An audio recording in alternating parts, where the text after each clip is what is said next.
Hello guys and welcome to another couchies. Today we're finally going to talk about the Secret Agent Man. I no longer sound like a dying horse.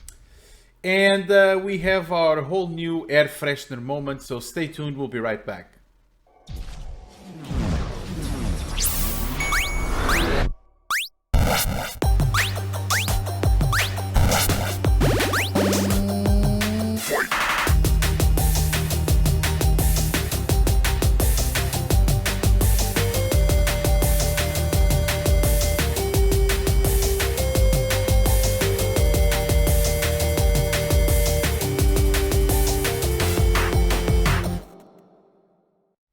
Hello guys, welcome right back to another couchies. I am DJ, the other guy next to me is Blade. You already know this. Like the name probably tags the name say. tags are... Yeah, the name tags are also saying this. But it's been a while we said this. We haven't introduced ourselves We for miss a while. it. Yeah, we miss it. Anyways, guys, let's get right into the main, event of today, because we have a long one. There's some really good games coming up. We also have our air freshener moment later on, so guys, stick around with us. So, what are we going to talk about today? Obviously games. And unless we change the format of this to talk about, underwear, it's still going to be games. But today I'm going to bring one of those genre, defining titles, let's say, because it dwells on some of, or the idea comes from some of the, or one of the greatest games that, was ever developed and still gets developed anyways. Without further ado, we're going to talk about Tom Clancy's Splinter Cell from 2002. This was developed and published by Ubisoft. So again, one of those classics that has to be mentioned on the couch. And I took the decision of going a little bit forward, 2002. It's still retro anyways, because, it's it's been a long time. But a few couchies back, I spoke a little bit about Police Quest and brought up the Police Quest SWAT and how, slightly different gaming mechanics it introduced by Sierra, and how that was the catalyst for a whole new series of games that were, completely original from the, completely different from the original SWAT title. And on the aftermath of that, and as this systems started to get more and more powerful, we saw a surge of games that explore the stealth mechanics. I mean, you probably remember Siphon Filter and obviously the unmissable Metal Gear Solid, that were great examples of that. But, even before that, for example, you had another example for MS-DOS, Thief, if you remember. That was so cool. Yeah, I mean, besides being a technical marvel of a game, it was a little bit more than just, running into a place like Wolfenstein 3D style and just killing everything. It added a bit more interesting gameplay in the stealth mechanics. So this title, Tom Clancy's Splinter Cell, was originally developed to be a Metal Gear Solid killer. And, 1 year after the release of Metal Gear Solid 2, comes Tom Clancy's Splinter Cell. Great game. Now, we all know by all means that both franchises have a huge fan base, and the discussion on, about these games ends up being almost the same as with Pro Evolution Soccer versus FIFA. But, the fact is that the success of Splinter Cell is really undeniable. Over 6 million copies sold in all the platforms that it was released, this title specifically, and over 31 million copies sold for the whole series. So, I mean, we know that this game is one of those that, really had its, carving on the market, because everyone knows this game quite well.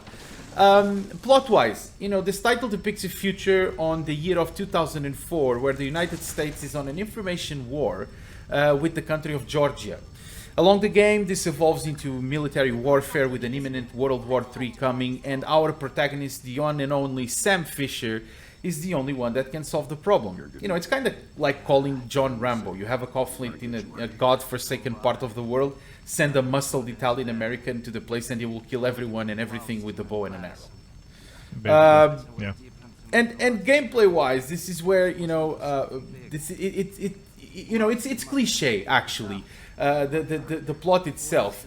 But, Sam Fisher, the main character, is what makes it unique. There are no superpowers or augmented physical abilities. This is just a good guy that is good at his job. It is what it is. As I was saying, the gameplay-wise, it's where the title shines with the very clever usage of the light and sound. I mean, sound is obviously self-explanatory. In stealth games, make noise, the enemy knows you're there. But it's the light part that really makes this game so interesting. The ability to be able to switch off or shoot most of the light sources through all the levels creates this perfect environment for our character to just sneak through and progress. The arsenal also that can be used by Sam is also quite exceptional. You have a rifle that can shoot, sticky shockers, cameras, all the good things that a spy need. Although I'm not really sure if Sam Fisher could be considered a spy or not, but, moving on. Obviously, it's not a perfect game. I would say that some of the issues that I found on it when I was playing it are quite understandable, and others are just, bizarre. That, considering that the most of the game is based on shooting things, either people or objects such as, lamps or lights, it's quite ridiculous that you, for example, when you're using the pistol, you can't hit exactly where the crosshair is pointing to. Try to hit a small light source, and it takes like sometimes over 5 shots to get the lamp shot out. Quite ridiculous. I mean, you have to shoot the lamp and you have to use the pistol. I mean, you need 5 shots to do that. It's completely ridiculous. Another thing is the combat. I mean, it's really weird that the damage you can do to enemies is sometimes completely random. You can literally kill an enemy with 3 pistol shots, and the guy that is standing next to him, you empty a full clip on the guy and he's still alive. Weird things about these games from the early 2000s era. Anyways. Lastly, and probably the weirdest, comes with the enemy's hitboxes. When stealthing, a hit from the back is enough to disable an enemy, and from the front, 2 are required. So if you hit him behind his back, 1 hit, he goes down. If it's from the front, it's 2.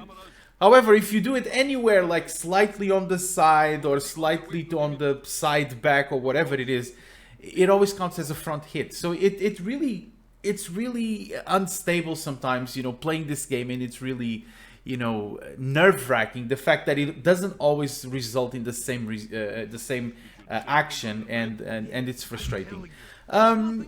A curiosity about this game is that, for example, the PlayStation and GameCube versions, which were developed by Ubisoft Shanghai and not by Ubisoft Montreal, like the versions for Xbox and PC, they were slightly different, and it's not like they were very different in the game. The game contents itself.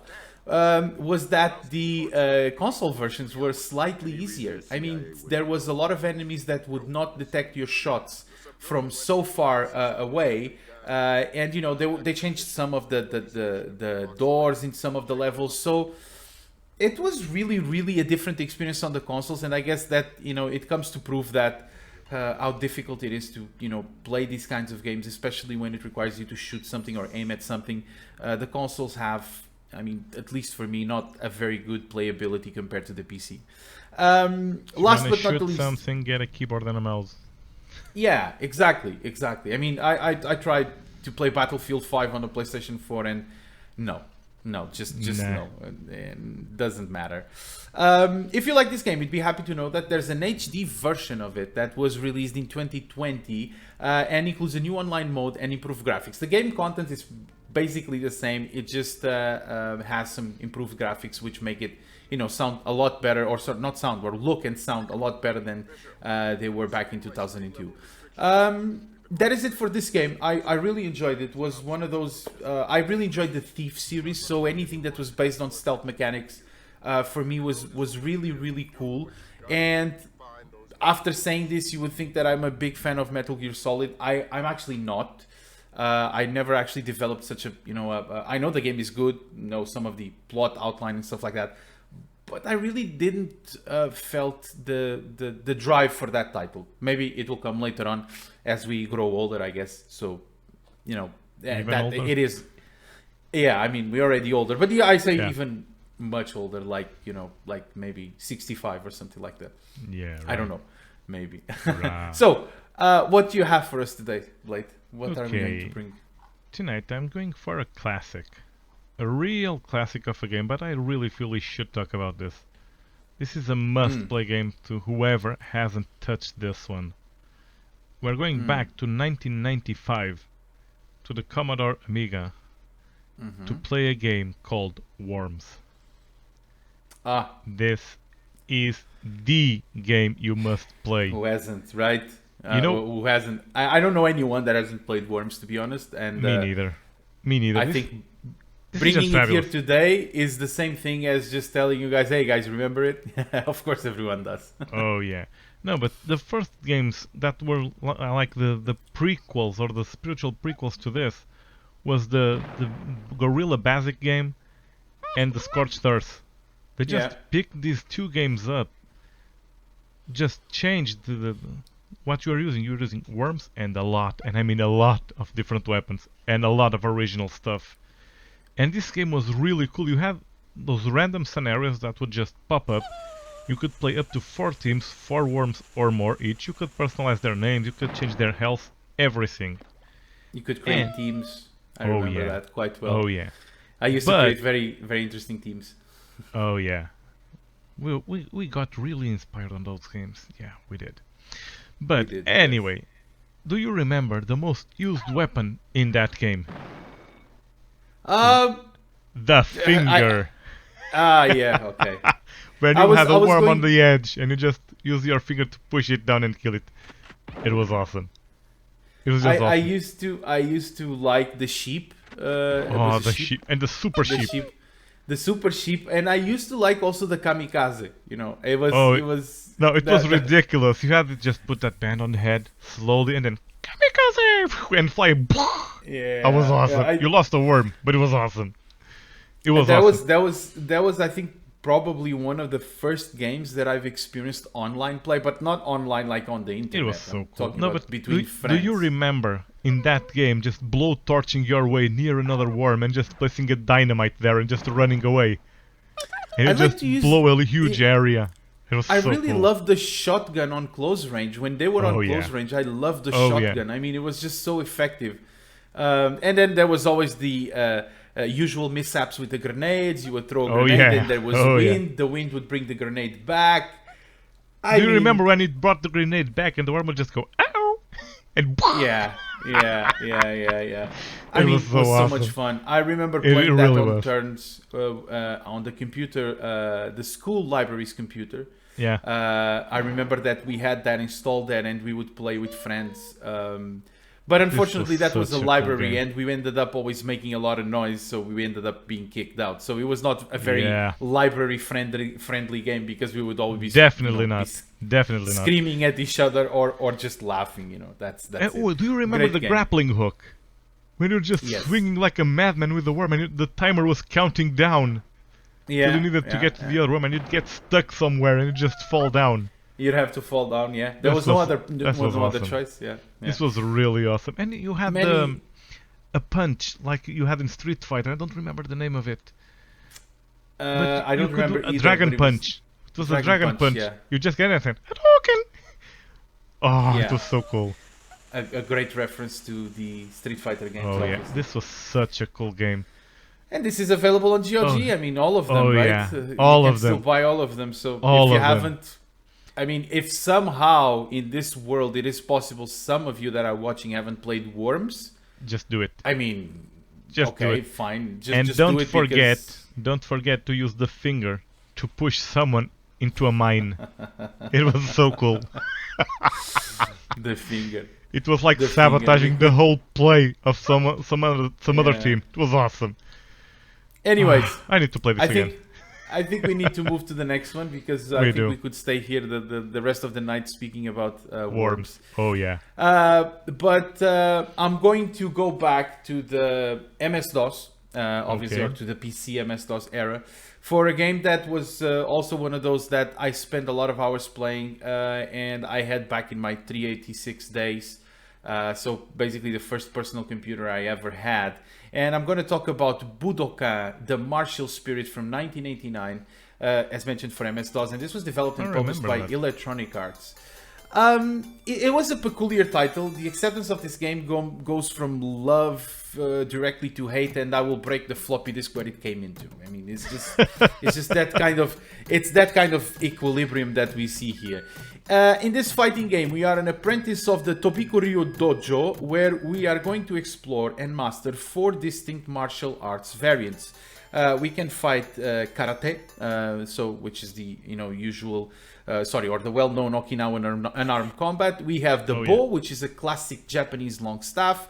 Kendo, which is Japanese fencing but with a wooden sword, and finally Nunchaku, which is probably the favorite of everyone, which is the swinging weapon with 2 shafts connected by a chain. I mean, if I have to explain what is a Nunchaku, guys, sorry about that, some people might not know. The main menu brings our character straight into the center of the dojo, where several rooms can be accessed to practice either one of these styles separately. We also have the ability to use the kumite mat between different styles in order to practice and master each one of the skills.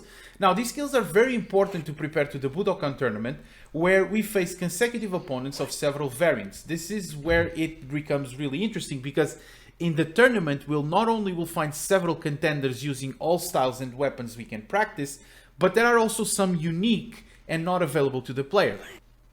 Coming to what I mentioned earlier about the general opinion of the game, it's a very difficult game, and this is what every single friend of mine that also played this back then also said and thought. The whole concept of the game was to simulate real martial arts fighting and not unrealistic scenarios you'd see in fighting games like Street Fighter, or later on in stuff like King of Fighters and Mortal Kombat or whatever. During the combats, whether you'd be practicing or competing in Budokan, you have 2 stats being stamina and ki. Stamina can be drained either by getting hit or also by attacking frequently. So there's no jumping in and start kicking in the wind, because this will drain all your stamina and you lose if you ran out of it. So basically that's it. I mean, you don't lose exactly only because your enemy is hitting you, but also because you're doing too many techniques or skills, and the stamina will go down. And then you also have ki, that defines how strong your attacks are. So if you stand still or you block opponent attacks, you will generate ki. The game promotes a very slow-paced experience with almost, like strategic decisions on when to use your stats. As I said, you can't just go in and start whipping someone's butt. It doesn't really work like that. Even if you land all the strikes, it is very likely that you will run out of stamina, and will opponent win if he still has, 1 bar or 2 bar more than the stamina that you have. If that wasn't enough, the gameplay mechanics will also change with your stats. Have less stamina and you'll have to press the buttons longer to achieve the same kick or punch you're trying to land. Movement will also be slower, as it would be expected in a real life scenario. And I guess that this is exactly where the opinions about this game really diverge. I consider myself this game simply challenging and hard to master. But, other people like, game critics or reviews at that time were just labeling it as terrible gameplay with very, weird mechanics. The only thing that I thought that was the downside of this game, and that holds the complaints against it, is that some of the enemies were really unbalanced, especially those that used weapons or martial arts styles that are not available to the player in those 4, let's say, variants that we have. So, it was a great game. I spent a lot of hours into it, and I have to say that it was one of those. I think I still play this on the CGA or EGA version. I remember it was not full color. I later on got a version that was full color. I'm not 100% sure of this, but I really remember this game being, really archaic looking. But I liked it because, you could practice several different martial arts style. A few years later, when I was around 11 to 12 years old, I actually joined karate. I practiced karate for a long time. So, I mean, I was really interested in this type of games that would not just, be fighting games like I mentioned Street Fighter, but would have some kind of simulation to it. And the fact that you could use weapons or martial arts that had weapons in their styles. It was just amazing. It's one of those games that you can't find really on digital platforms anyways, but it's available somewhere. It's a very small game. This would fit in 1 floppy. So give it a go, guys. I mean, it's really challenging. I used to play this with a joystick. You can also play it with a keyboard. But it's challenging either way. And some of the enemies, especially on the Budokan tournament, wow. I mean, they were challenging, and there is no safe states. You can go consecutive enemies, you go until the 3rd, you lose, you have to start the tournament all over again. So, guys, tell us what you thought about this game if you played it. I really played it a lot of hours, and, I found it difficult, but I liked it. I don't think it is as bad as people say it, or at least the review critics or the game critics would say. Yeah, I have vague memories of that game, seriously. Well, I mean, it's widely available, over there on the internet, so you can still take a look at it and play it. You mentioned this was a game that gave you a high interest in breaking the floppy disk where it was in, right? Yes, correct. So let's remind people who don't know what a floppy disk is. Not me specifically, but people that actually hated this game. So. Oh yeah. So you want to remember people what the floppy disk is? Let's remind what the floppy disk is. This wasn't just the save icon, people. If so you that's didn't live... that's a 3D printed save icon, right? Oh yeah, 3D printed 3D icon, and wow, look, it's still, wow. Seriously, this was it. And these failed like I won't even mention. Oh yeah. It was so annoying. I'll tell you how the majority really of mine failed. I learned this the hard way. I used to write. I didn't used to. I did this with a couple of them, and then I took ruining 3 or 4 of them to understand. Is that I was writing with the alcohol marker, permanent marker on top of the floppy label. Despite that, there is a plastic thing over there. Not a good idea. I always screwed up floppies like this. They would always get screwed. I mean, they would. And that and putting them in front of the TV, anything that was magnetic would just screw the whole thing up. Oh yeah. And it was so damn annoying back then. I really have a nostalgia for that time, but I don't really miss the floppy drives. I don't. I mean, thank God they disappeared. Seriously. Glad for digital media like CDs anyway, and stuff like that. Let's freshen up the air. Forget the floppy disks, and let's have our air freshener moment. Can you smell it? I'm a little bit blocked today, but I can smell it. I can smell it. So let's get to the air freshener moment. Air freshener. We still need a jingle for this, I gotta think about something. Yeah, go ahead. So we have to do something. What's the game that doesn't smell like mold that you're going to talk about today? Okay, it's not that recent. It's from 2012. Okay, it's not such a recent game, but it's a game I love to let people know about it because I found it recently, like 2 years ago, and I'm a huge fan of Master of Magic. I think you already know this. This was a turn-based strategy way back in the MS-DOS I played till exhaustion, and I still play today. It looked really like Civilization with magic, and this game is exactly this. It's called Warlock, Master of the Arcane, and it's a game that's exactly like this. I still prefer Master of Magic, but this is an awesome game to play. What you do in this game, you have the world map. It's randomly generated every time you play. You have several wizards, you have several races, and you have the cities. You can conquer cities, you can build them, make them grow, explore the surrounding areas. You'll have to defend these cities against A, the other wizards, and B, barbarians, or random tribes that will just attack you. Then, you have the special thing about this game that makes it different from Civilization.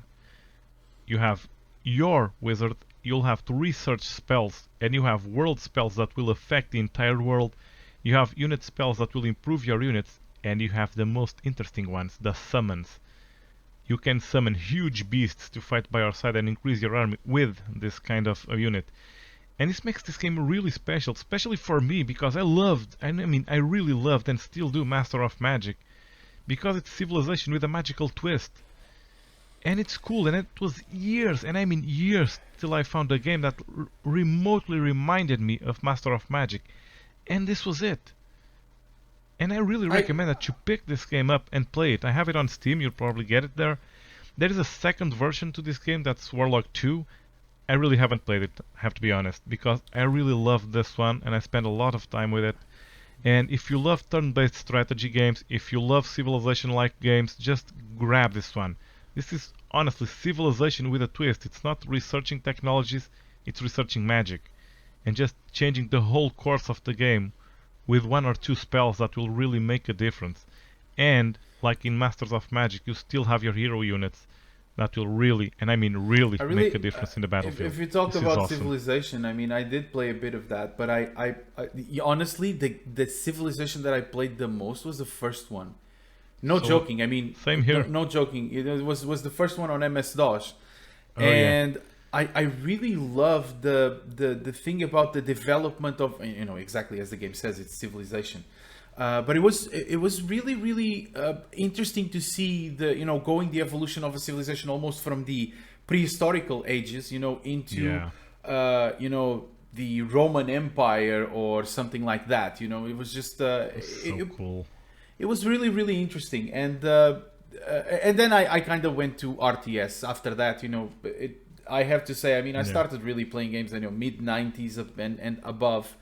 And that time, computers were really picking up, and then, came out Command and Conquer and stuff like that. So, I was completely addicted to StarCraft and StarCraft later on. Oh, so, yeah. And kind of played those games. So the turn-based style was something that I kind of left back in the Spectrum days with Laser Squad. I still played a couple turn-based ones like Jagged Alliance, for example. That was turn-based too. It was. Jagged Alliance was turn-based. Terror from the Deep. A lot of turn-based one. XCOM, Terror from the UFO Enemy Unknown, the first one. Yeah, UFO Enemy Unknown. Yeah, I mean all those games were really nice. So I guess that we will close down the store today the couch store. The couch store with the usual advice, guys. Leave a like if you like, leave a dislike if you didn't like. Consider subscribing to the channel. Don't forget that it helps us a lot. We're still very open for you guys to bring any suggestions, like we keep saying. Send us an email, text, audio, whatever it is. We'll arrange a way to put it in our channel if you want to talk about something we haven't talked about yet. And you can even send an air freshener moment. Feel exactly. free. If you want to talk about the new indie, less known, not AAA titles. No AAA titles. We're not going to talk about those. But, these games that probably not a lot of people heard about, even if some of them were heard about, but they're still indie games, you can still bring them in.